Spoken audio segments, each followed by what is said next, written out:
listening to the Lutheran Ladies Lounge podcast. I'm Sarah. I'm Erin. I'm Bree. And I'm Rachel. We've got a double whammy of an episode for you today, which is super exciting. We have a guest with us. We're not in studio. Sad day because, COVID and everything. However, we have a guest with us today, and we're talking about books.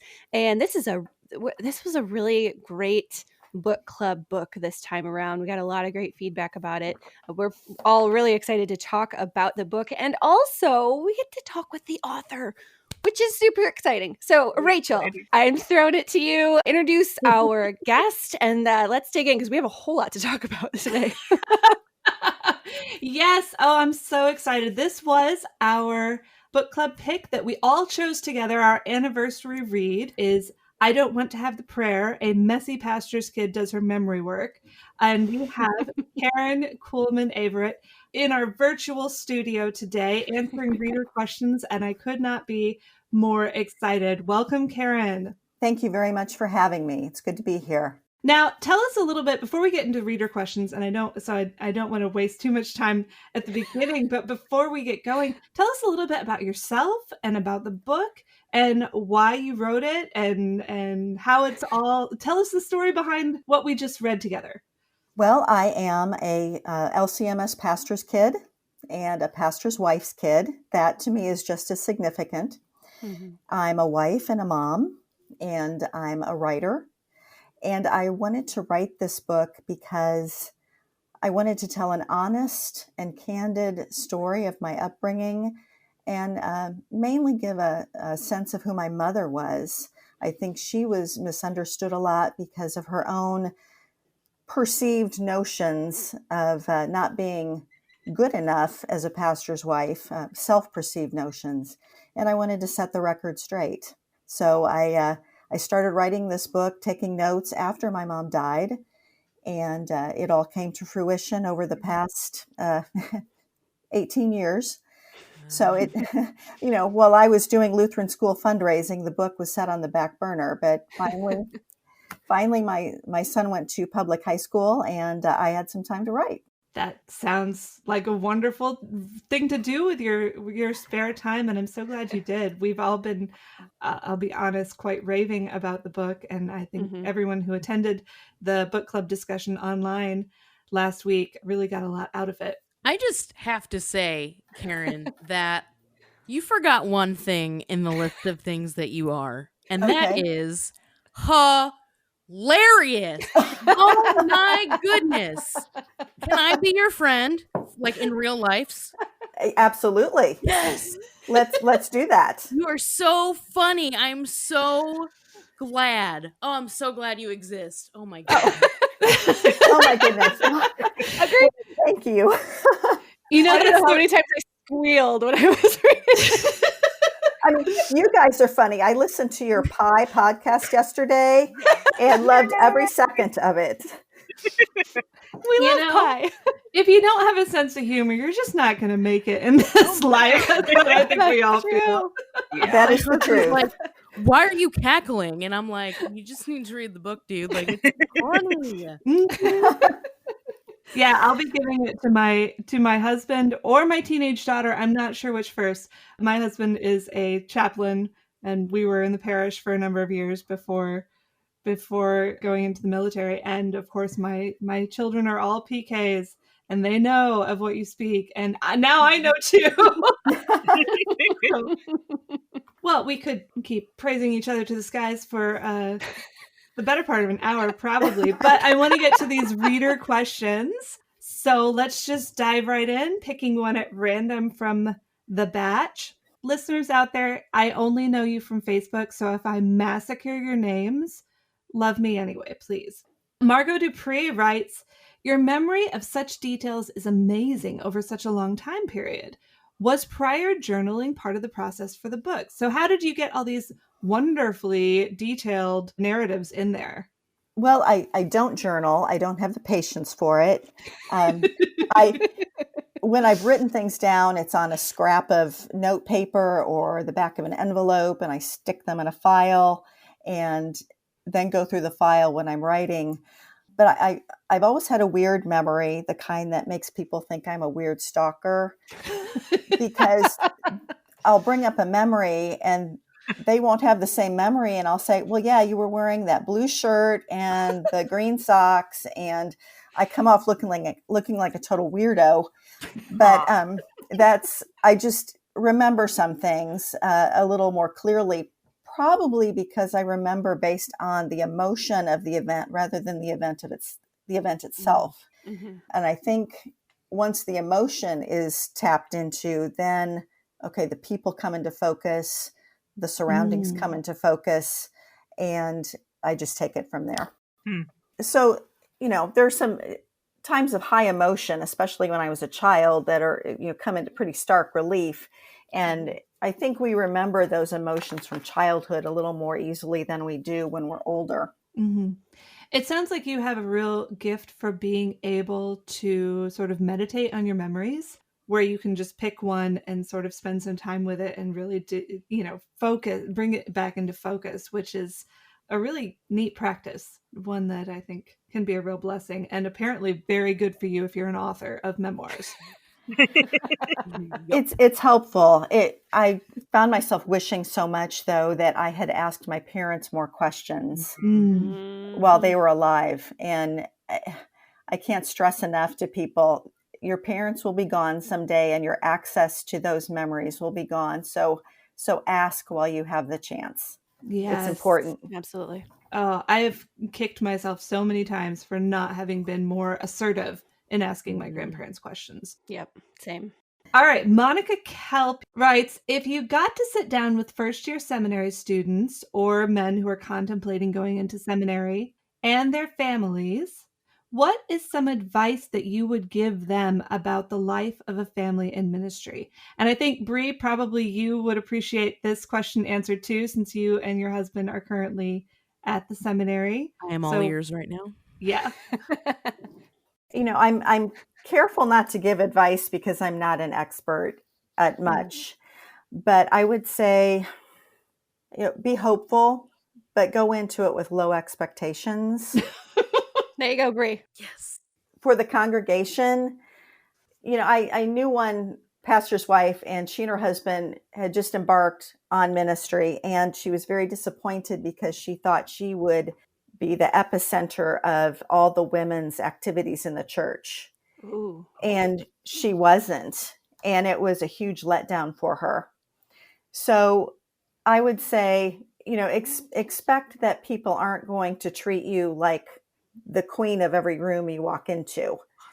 But if you go in with humility and an understanding of this isn't going to be the most exciting thing with all kinds of great attention, you're going to be okay. And also expect that your husband's not going to be around for every family activity. It's just not possible. There are too many demands on a pastor's time.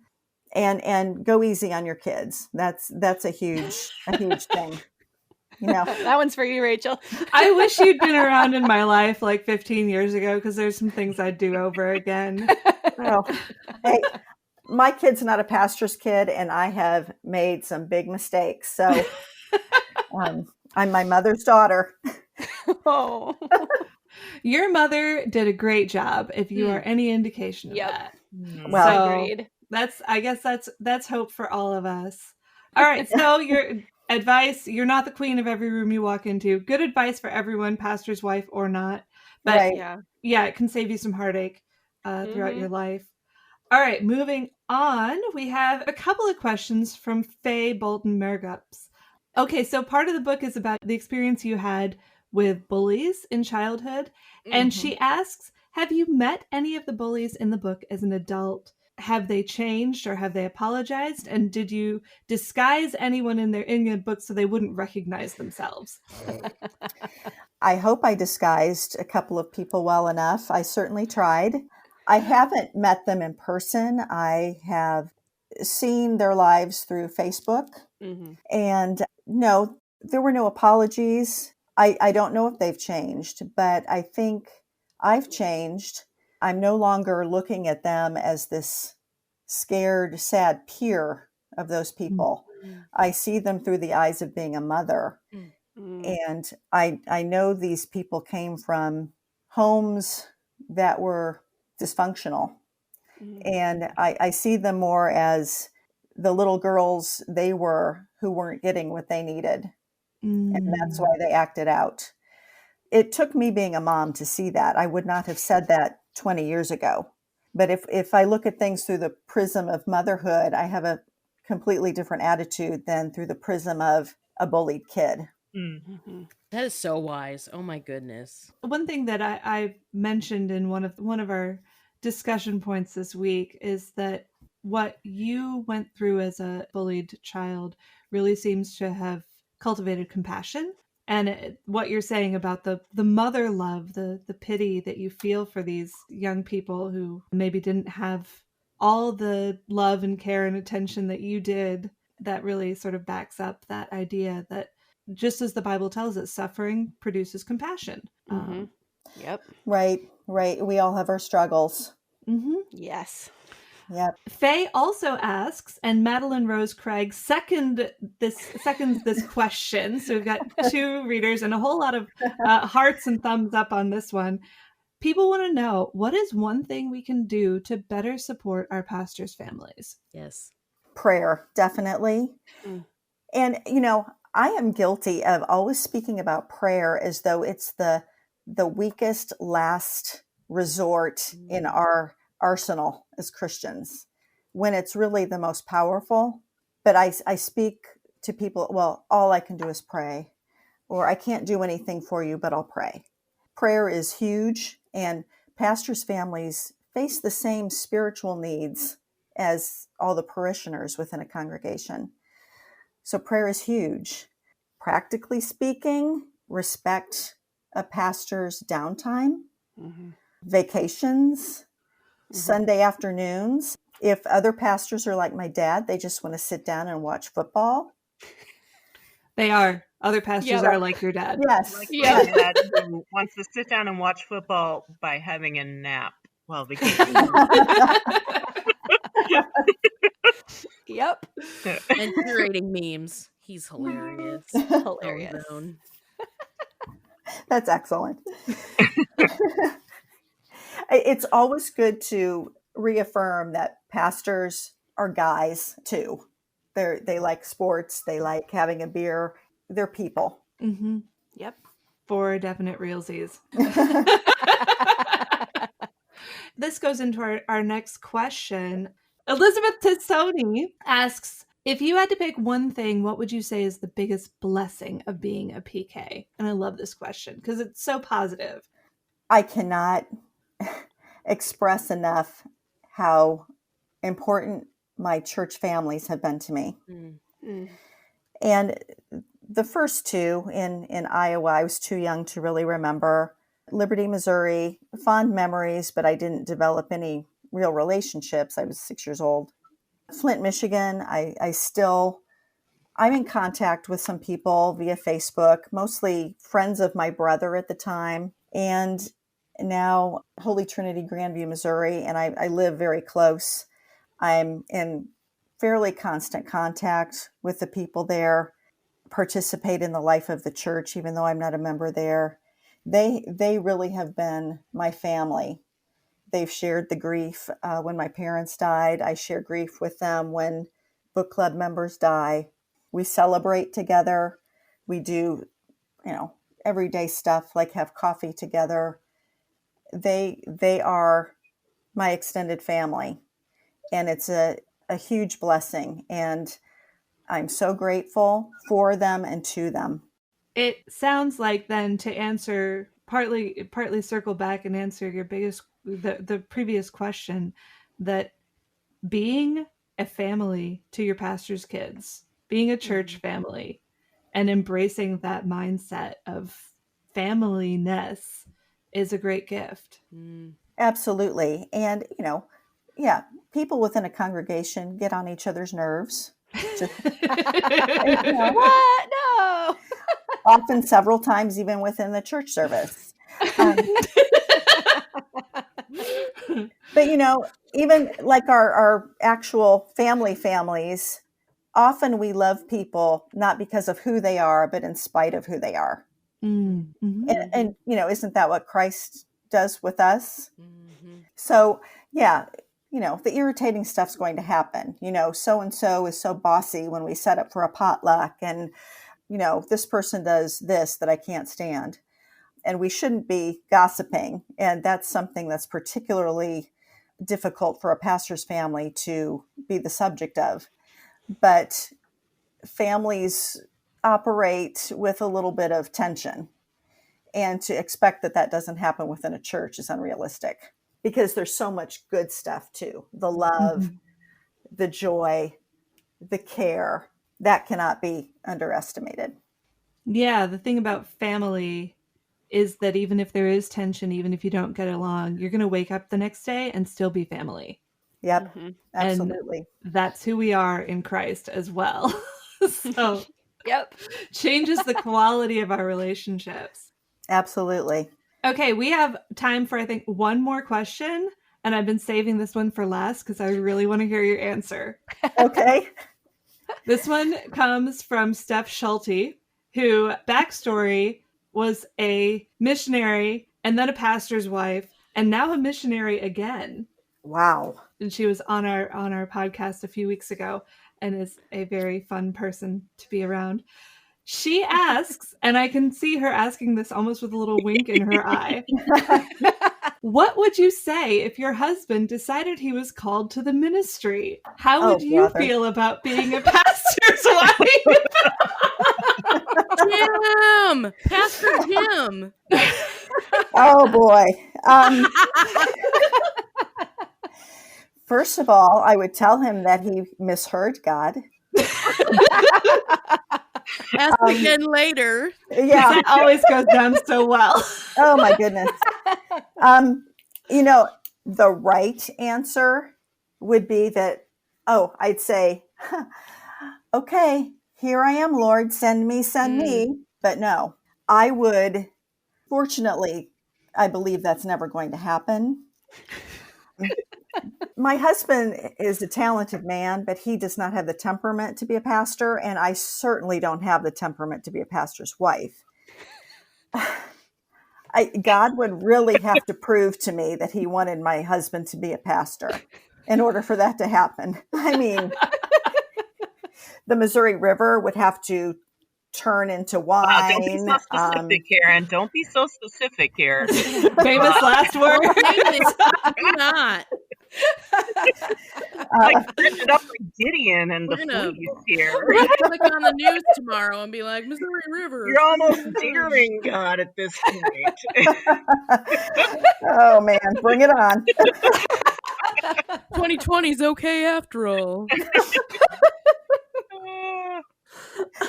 Yeah, that would cap off this year for me if my husband said, I feel called.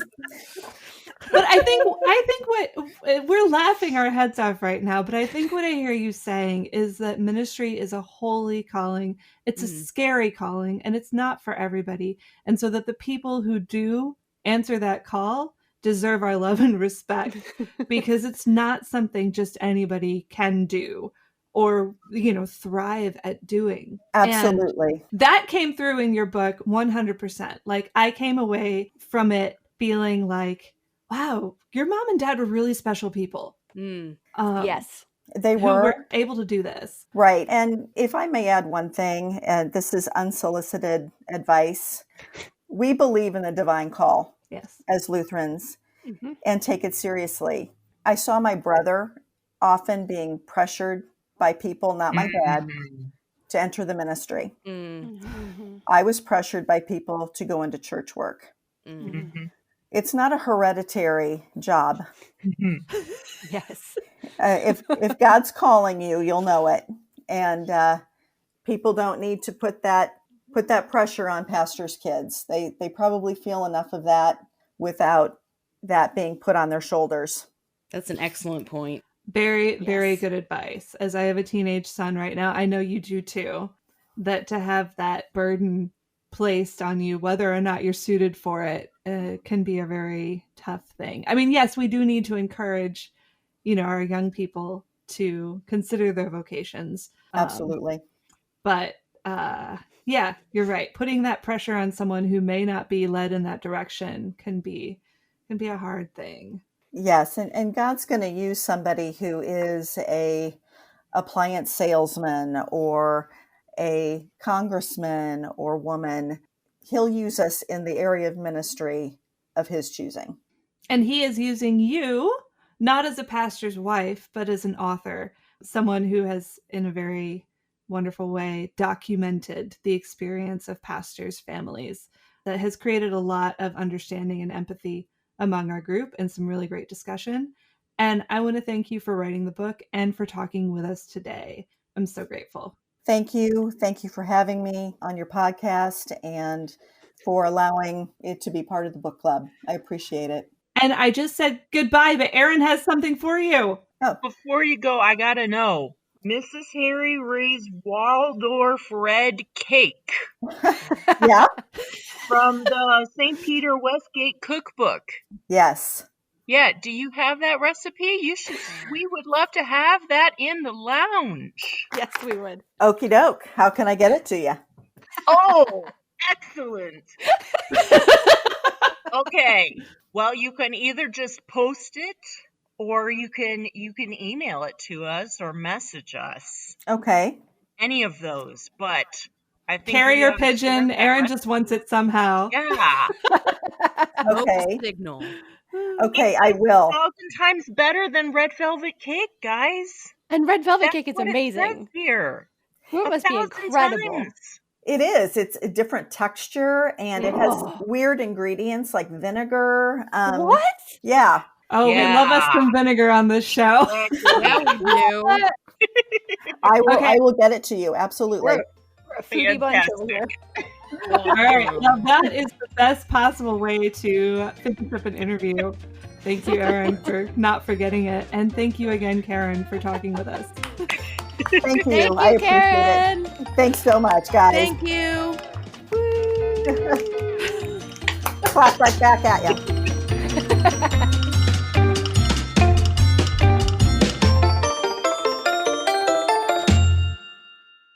We just had a wonderful discussion with the author of our latest book club book, Karen Kuhlman Averett, who wrote I Don't Want to Have the Prayer. And it was a fantastic book. If you haven't read it yet, you totally should. It's hilarious. We all loved it. We're all like laughing out loud, squealing, cackling while we were reading it. So totally worth your time to read. Or also ugly crying. Or also ugly crying. A lot of heart too. That's So there's That a is- full range of emotions in this book. That is very true. So so fun to actually have an author in on our discussion for this book. But now we're going to get to our usual discussion of the questions that were in the Lutheran Ladies Lounge Facebook group. So Rachel, take it away. What are we diving into? Okay, well, I think we all we can skip some of the usual prolegomena for these discussions. I know you all loved the book, and I know a lot of the reasons why you loved the book.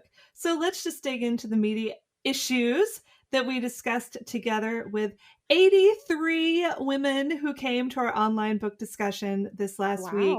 Nice. And I think I say this every time, but this was my favorite discussion yet, you guys. It was so really good. much meaty conversation.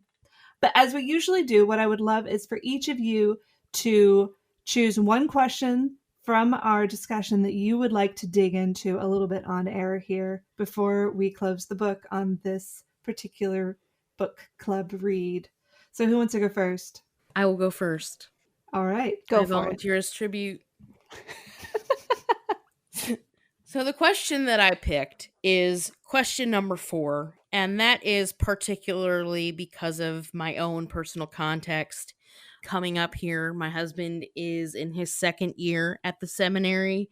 We're gearing up for vicarage. We have our interview coming up here next week. At the time of recording, not playing this back. But anyway, question number 4.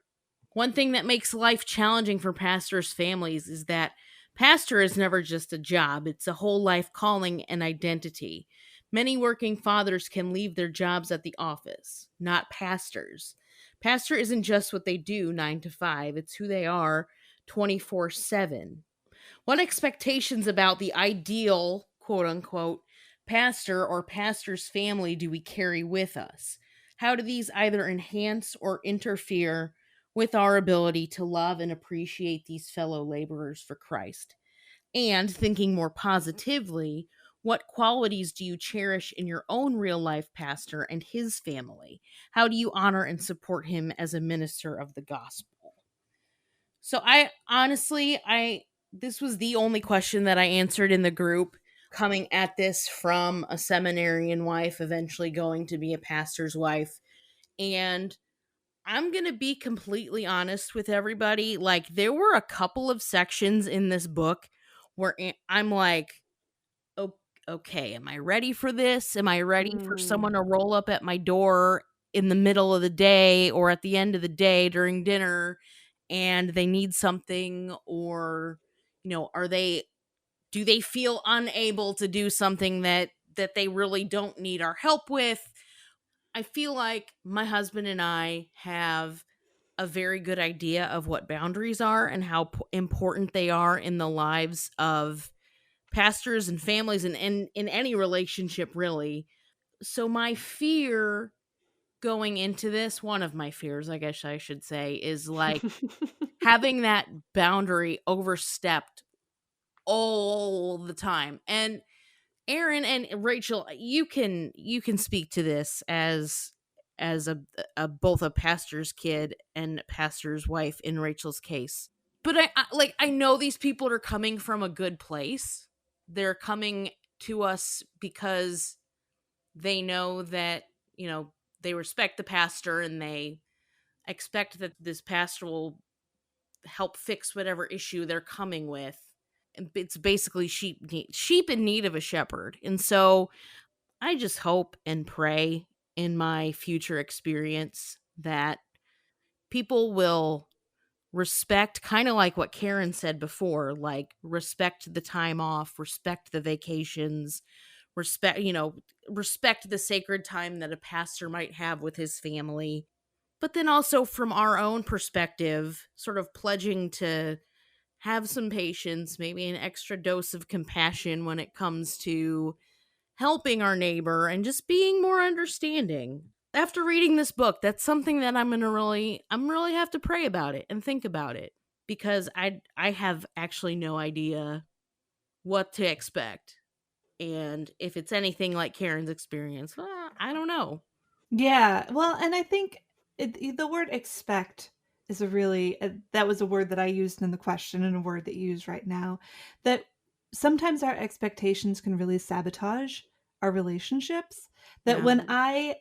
when Ken was ordained and I went from being Ken's wife to Pastor Baumberger's wife, that I had a set of expectations about what that would look like that sometimes got in the way of my joy, where I expected that he would somehow stop being a flesh and blood human and start being some cross between, a monk, a general, and Father Mulcahy from MASH. And that just didn't happen. He's still Ken. He's a man of God who loves the people of God and brings them Jesus. And that's what I should expect from him. And that's what I get from him. And for me, I thought my life would be like something out of a Miss Marple novel. There would probably be pearls involved at some point. And those expectations, too, are, have not necessarily played out that way, but it's been good. I'm glad that God had something completely different in mind. And he has something wonderful in mind for you and Matt Bree. Thank you. And there were parts in the book where I felt like Mrs. Kuhlman, Karen's mom, there was almost a begrudgingness maybe, and I could be misinterpreting that, or like a resentment for certain things, choices that her husband would have to make. And I just I don't know, that I felt that on a deeply spiritual level, but I also hope to not be ever in that position. Oh, it's almost inevitable. If you are a pastor's wife or a pastor's kid, you will be jealous of the congregation. Dang it. You will look at what they need from him and what they deserve from him, and you will say, but, I want more. I think that's something that you get from the book, is that even if everyone's doing everything right, and Pastor and Mrs. Coleman did a lot of things right, that there's still that longing, like, I wish I didn't have to share you. And yet I'm so glad that you're willing to share yourself with the church in this way. And I mean, that's the blessing. That's the blessing of it. But of course, Pastor isn't. I deal with that now with the military. Any military spouse out there knows that your spouse is not your own, that they have someone else in their life that has demands that they can put on you. Yep. And get in the way of your perfect, happy little home together. So, but I respected sort of the candid honesty with which Karen explains her life growing up as a pastor's kid. I thought that was tremendously awesome for her to describe it in that way. Yeah, so refreshing. This should be required reading for all SEM families. I'm telling you. Let's see. Well, who else has a question they'd like to talk about? I have number 5, and I'm going to condense this because it's really long. Sorry. It's a good one. It's just really long. It's me. So this has to do with family, culture, historical heritage, thinking about those things while we're reading the book. And I definitely was thinking about my German Lutheran historical family heritage through all of this. And then the part when Karen reveals her German Lutheran great-grandmother's 2 secret crushes, Walter A. Meyer and Adolf Hitler. I think I laughed out loud at that one. Yeah. Yikes. My jaw about hit the floor. I know, right? Right. But then the question at the end of this is, what finally brought Karen and Jim to the Lutheran church after their church shopping after they were married? How did their journey together help Karen understand why deep down she truly was and will always be a Lutheran Christian? And then what about you, like the rest of us? What keeps you coming week after week to the Lutheran church? The lemon bars and church basement coffee, I think that's an obvious yes, but there's more than that. The fact that nobody after has to sit in the front 3 pews, and really we're all okay with that, or is it something more? And this one resonated a lot with me, even though I've been in the Lutheran church since I was a child, and my family has been Lutheran for generations. But there is a point in time when we become adults and we're making our own decisions, and you have we didn't have to stay in the Lutheran church. There's this choice and this process that you go through as an adult of, wait, why am I actually here? Especially if you are a cradle Lutheran and it's all you've ever known. Sometimes there's this point of like, well, maybe something else is better. I don't know. But what came back around to her and what brought them finally to the Lutheran church is that the pure doctrine of Christ crucified. And that was something that she was missing in all of these other churches, and that I think Jim finally understood was missing from all of these other churches. Because you can go to other denominations and they can be fun and the people can be great, but week after week, if you're not getting the gospel, the balm for your soul, and the Lord's Supper and the sacraments, you're gonna start missing that, because that's what we go to church to receive the gifts, and if you aren't receiving those gifts, it's gonna start to feel very empty. Yeah. Great. Yeah. I mean, when you have a shared culture, as what tribal churches, I think is the term that's often used for that, often do, it can be a very comfortable, very homey experience to go to church. But I think it's important, and this is what I loved about the way Karen described her journey, to realize that it's not the cultural trappings that ultimately satisfy, that ultimately keep you coming back. Yeah, it is that we go to church, any church, not because the food is familiar, the hymns are familiar, though we do love those things. We go because we need Jesus. And I think that's one thing that, being a Lutheran is so wonderful about. For me, that journey came about because I discovered that I was a sinner. Mm-hmm. It happened in college. I think that happens to a lot of people in college. Yep. You find out in new and rather unmistakable ways that you are a sinner, and that you've got to have a theology that will help you deal with that. Mm. You're not a recovering sinner. You're a sinner. You are also a saint.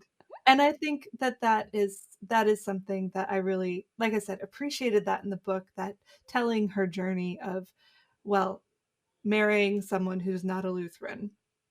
And then, as a good wife will do, you know, going to church with her husband in various places as they tried to find something that would work for both of them. But I was so, so glad when she and he both ended up back where that grace is just so abundant. And it sounds like they were pretty glad about that too. Jim is a good dude. Can I just say that? Yeah. He seems like just a stand-up guy. Uh-huh. Jim is Karen's husband, by the Oh, way, sorry. if we didn't say that earlier. Assuming you've all read He the shows book. he shows up about 3/4 of the way into the book, and we want to be friends with both of them for sure. For real. Yes. And since it's a small Lutheran world, we probably can be. That's Yep. kind of awesome. Erin, do you have one for us? Yeah. So I am going to talk about question 3. Okay. And about how it's a funny book, but also a painful book. Karen spent a lot of her childhood and adolescence feeling out of place and isolated and wanting those friendships that just always seemed like they were not quite there. So then the question is, how did God use the hard, lonely seasons in Karen's life to mold her into the faithful, compassionate woman that she is today? And then also, how has he used the hard, lonely seasons in your own life to shape you? So I really resonated with this question. I moved around quite a lot. So I am a pastor's kid. My dad is a second career pastor, and so his seminary time was right in middle school and high school for me. And so I was in 5 different schools in 6 years. Yikes. Wow. I think that's right, because I was in, 5th grade before he went to seminary, so I'd been in elementary school before that. So that'd be the first one.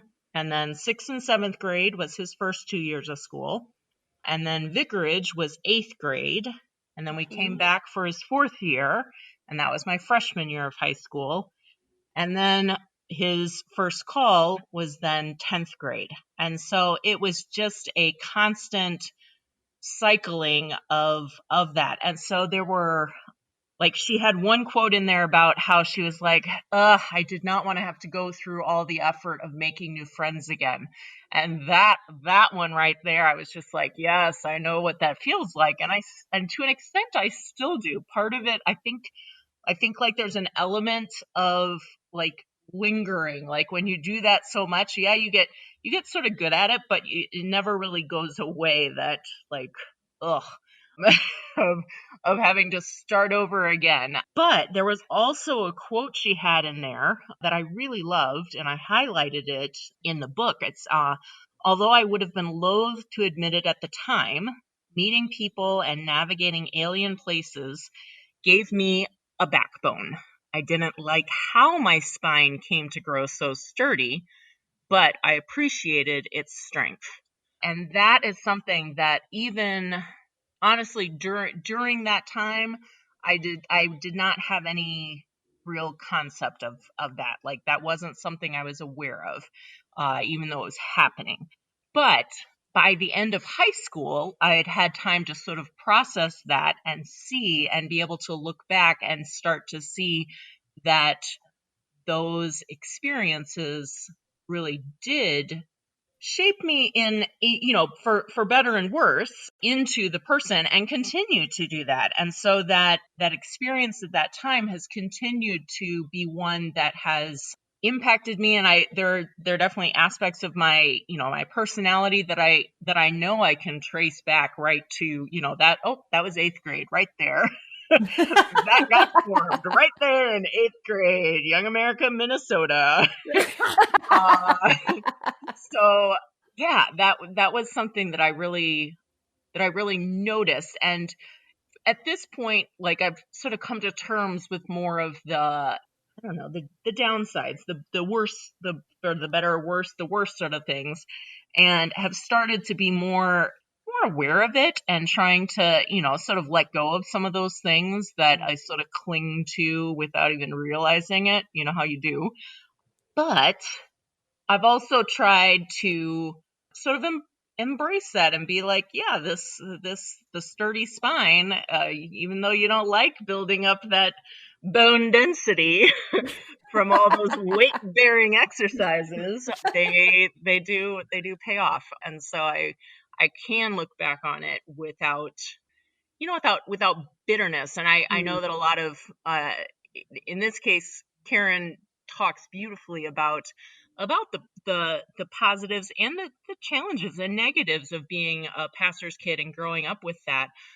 A lot of people do carry baggage and look back on it with more unhappiness. But even though I look back and it was hard, I don't look back with bitterness about it. And honestly, that would be a grace of God sort of thing, because it surely could have gone that way. I just want to say this, okay? So if you grow up in Lutheran schools, like you sort of grow up believing, oh, this is a PK, this is a pastor's kid, no wonder he's so weird. As an adult, knowing pastor's kids, like, I'm sorry if there's resentment or there's bitterness or, a grudge. I don't blame anybody for that if it exists. But like in your case, Erin, I'm glad that that's what you've had to endure, because who you are now, like, I just love who you are now. And I'm so thankful that you've come through that sort of any sort of tribulation that you had, any sort of baggage that you might have. Who you are is just fantastic. And I have to believe that a lot of that has come from your experience as a pastor's kid. Agreed. Yep. Getting all teary-eyed here. Don't cry. Okay? You're not a crier. Oh, thanks. Yeah, you give me hope, Erin. I mean, I look at my children who have had to go through a lot in their young lives, and yet I see the loving, interesting, intelligent, compassionate people that they're becoming, and I can't be disappointed about that. Nope. Because God is using all of these crazy experiences to turn them into people that just blow me away with their awesomeness. And if that continues until, they're all grown up just like you, that will be a win. And honestly, you have a fearsome backbone. Like, we've been over this. You still terrify me. As much as I love you, you terrify me. In a good way. In a great way. I would like to have a backbone like Erin Alter one of these days. I definitely do not have that. One of the sayings of the Navy chaplain wives is Semper Gumby. Always flexible. That's another thing that can sometimes happen, when you're in a ministry family, is you may grow a really strong backbone, or you may grow a really wavy backbone. That's true. Just roll with it. Well, we could talk about this book, I think, probably all day and all night and until sometime tomorrow. If you are late to the party and would like to join the discussion, it's mostly wrapped up, but the page is still there. Go into Lutheran Ladies Lounge, the Facebook group, click on events and into past events. And I don't want to have the prayer. We had 7 different discussion questions. 6 are still viable. And we would love to hear what you have to say about your interaction and engagement with the ideas in this book. I know we've all grown a lot. I became a more empathetic mother of pastors' kids from reading what Karen's experience was. So do definitely pick up the book, read it. And of course, all of our anniversary read picks that we voted on, of course, Karen Kuhlman Averett's book was the winner, but some of the runners up, oh my goodness. We will post a link to that list so you can go back just in time for Christmas shopping, support a Lutheran lady author, and enjoy a good book at the same time. There are lots of different books to choose from.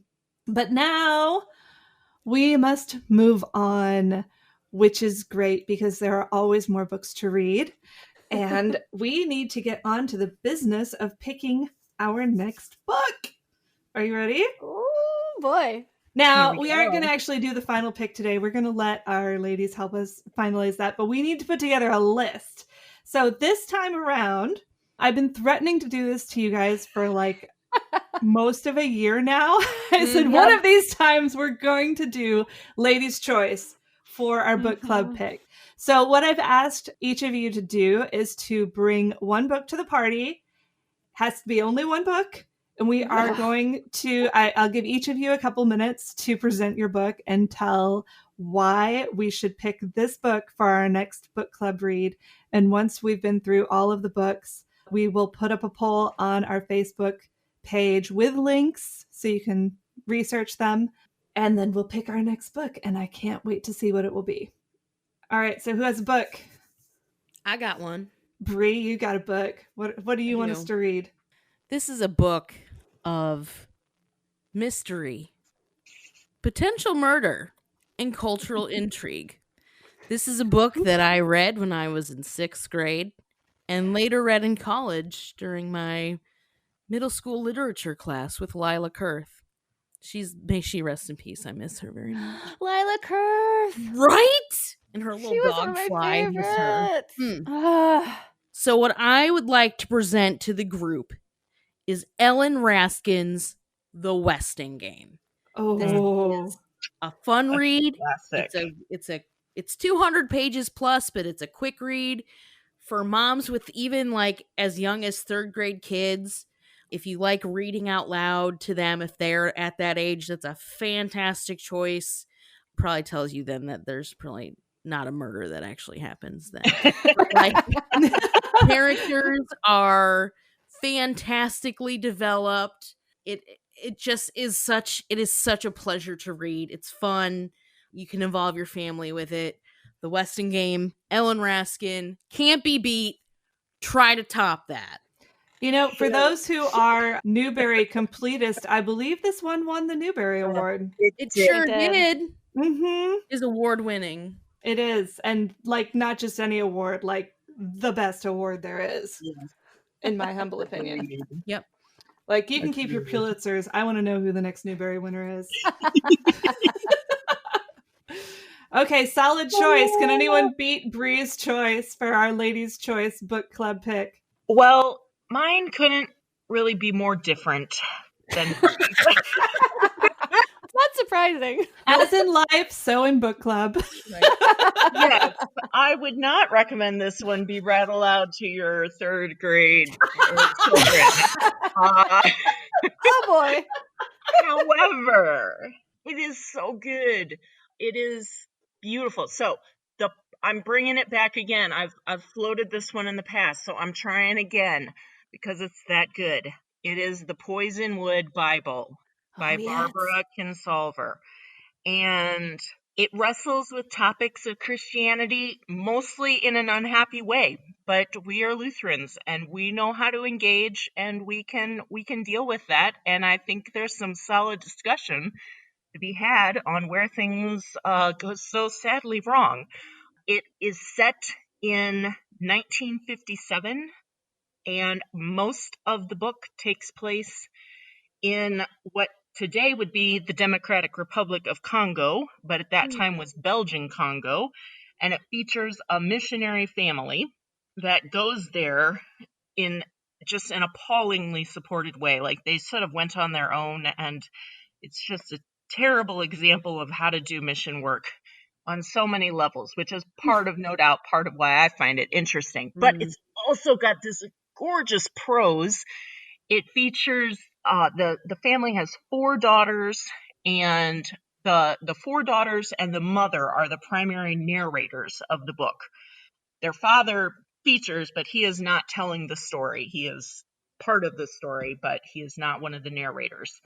And I'm just, again, because I'm really trying hard to sell this book to you guys, I'm going to give you 2 quotes from the book. Dang. Okay? So, She's bringing the big guns. Don't try to make life a mathematics problem with yourself in the center and everything coming out equal. When you're good, bad things can still happen, and if you're bad, you can still be lucky. Nice quote. Ooh. And then this one's just beautiful, and it's an unhappy book, but it's beautiful, and you won't regret having read it. So anyway, this quote is beautiful and sad. As long as I kept moving, my grief streamed out behind me like a swimmer's long hair in water. I knew the weight was there, but it didn't touch me. Only when I stopped did the slick, dark stuff of it come floating around my face, catching my arms and throat till I began to drown. So I just didn't stop. Oh, my heart.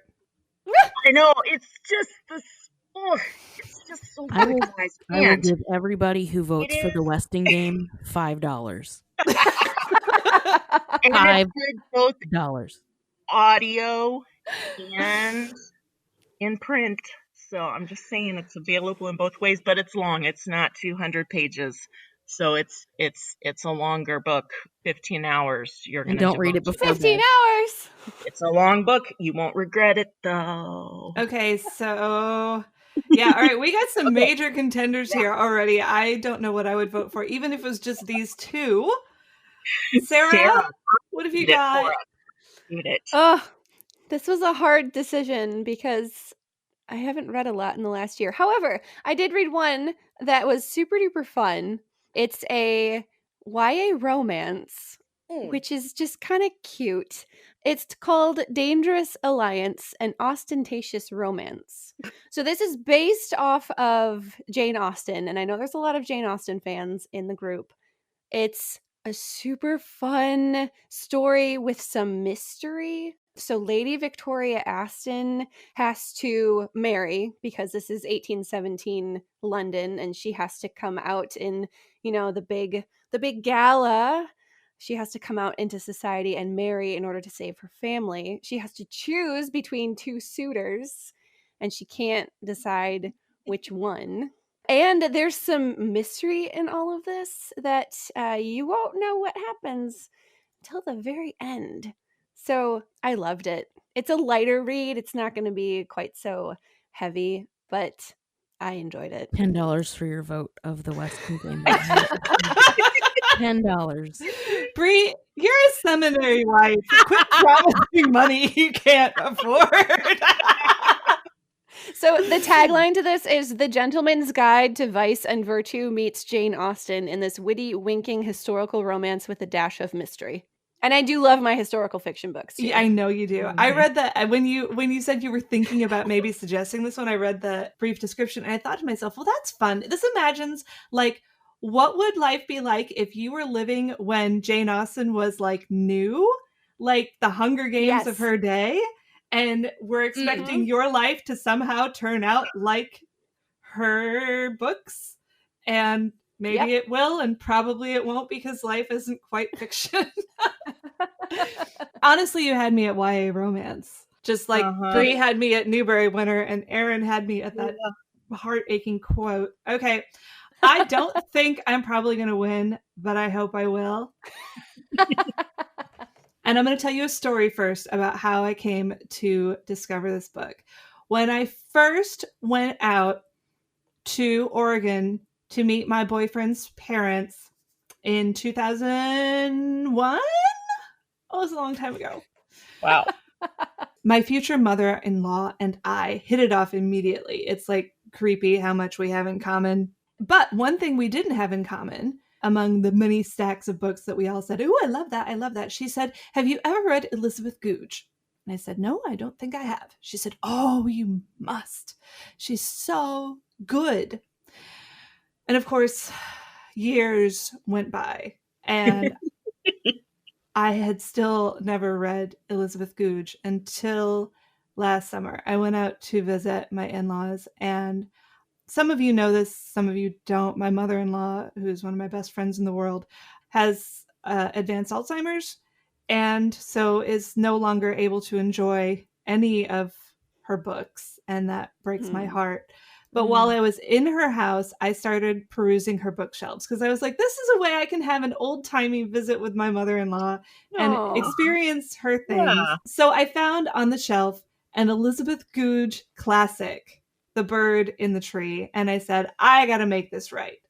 And I got into it, and it started a little bit slow. I mean, the book was written in 1940 or something like this. Started a little bit slow, but then when I got into it, it was just this wonderful, wonderful story about a grandmother raising her grandchildren of a broken marriage in a house that she has created to be a retreat for her whole family. And her favorite grandson, the one who's going to inherit it all and carry on her legacy, comes home and announces he's fallen in love with the worst possible woman. A romance that is going to completely tear her entire family apart. And she has to, as the matriarch of the family, deal with this and figure out how much of her own life she's willing to expose in order to help the young people around her make wise choices. And it's such a beautiful, beautiful novel and exploration of human life and love and families that I would love an excuse to go back into it and feel like I can really honor my mother-in-law. And I would love to, if even if I lose terribly, because this is not a YA romance. This is not a Newbery winner. It hasn't been a bestseller in like 70 years, but it's a beautiful book recommended to me. A beautiful person who's not wrong about books. Just as so there we go. All right. Bree's offer is up to $25. Do I hear 30? Yes. So this is such a great slate of books. I hope that all of you listening will read all 4 of the books, not just the one we picked for our book club, but we can only read one together this time. Keep these books on the back burner. We may pull them out again sometime. I don't think this is the first time the Poisonwood Bible has shown up on the show. Is it, Erin? No, it's not. It'll come back around again, or we'll read it this time. And that's no reason not to vote for it. Right. So, dear listeners, dear readers, dear Lutheran Lady Book Club divas, we now lay this matter before you. We'll try to get a poll up here very shortly in our Facebook group, and we want to hear from all of you. What are we reading next? I cannot wait to find out. All right, so we have 4 books to pick from for our next read. They're all fantastic choices. Of course, you should vote for mine. It's going to be wonderful no matter what we end up reading. You can find that poll and find our latest discussion from our last book club in the Lutheran Ladies Lounge group on Facebook. You can find all of our podcasts, including our previous book club book wrap-ups, at kfuo.org/Lutheran Ladies Lounge or on your favorite podcasting app. You're listening to the Lutheran Ladies Lounge podcast. I'm Sarah. I'm Erin. I'm Pastor Coolman's secret stash of pickles.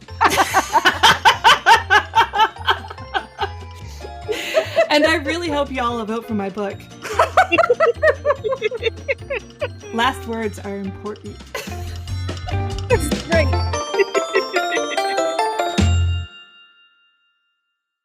Views and opinions expressed on the Lutheran Ladies Lounge podcast may not represent the official position of the management or ownership of KFUO Radio, the Lutheran Church Missouri Synod. The Lutheran Ladies Lounge is produced by KFUO Radio and available at kfuo.org or wherever you get your podcasts. Join our community on Facebook in the Lutheran Ladies Lounge.